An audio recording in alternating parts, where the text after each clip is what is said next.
उत्सवाचा 7वा दिवस आहे। आज आम्ही समोर गाथेचं वाचन घेतो आणि उद्या गाथेतील सर्व अर्थ घेऊन पुन्हा गाथेची श्री गणेशा करायचा पुढच्या वर्षासाठी।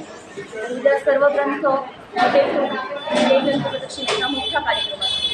त्या दिवशी सर्व भाविकांना इथे महाप्रसाद दिला जातो आणि संध्याकाळी विजेच्या दिवशी संध्याकाळी ज्या ज्या स्पर्धा आम्ही ठरवल्या आहेत त्या स्पर्धेतील सर्व विजेत्यांना इथे बक्षीस दिले जाते आणि ज्यांनी भाग घेतला आहे त्या सर्वांनाही पार्टिसिपेट केल्याबद्दल त्यांनाही आपण बक्षीस दिले जातं। हे सगळं कार्य हा सगळा जो फटाटोप आहे सर्व महिलांच्या हस्ते पार पडतो।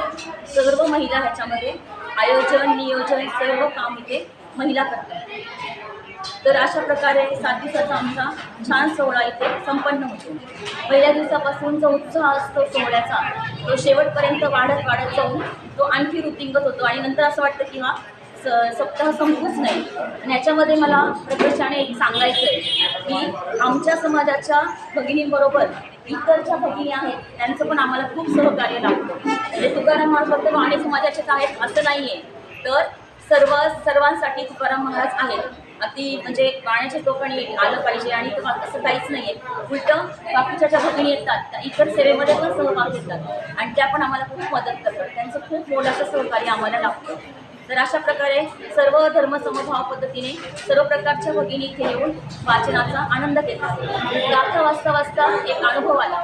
सुरुवातीला गाथा वाचली तेव्हा काहीच समजली नाही गाथा, पण आता दिवसेंदिवस जे गाथेचं वाचन होत आहे प्रत्येक शब्दामध्ये प्रत्येक वाक्यामध्ये आयुष्याचं सार सांगितले तुकाराम महाराजांनी।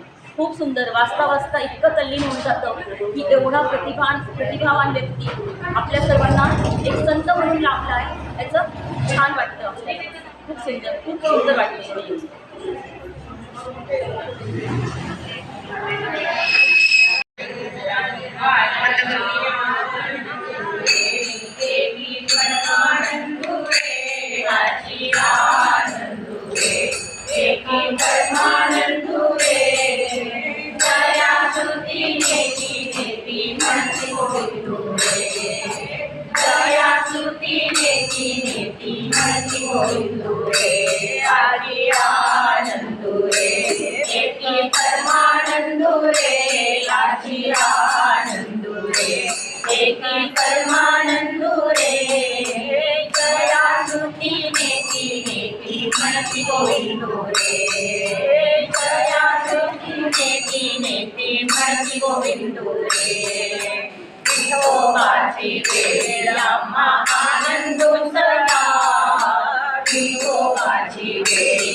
परमानंद रे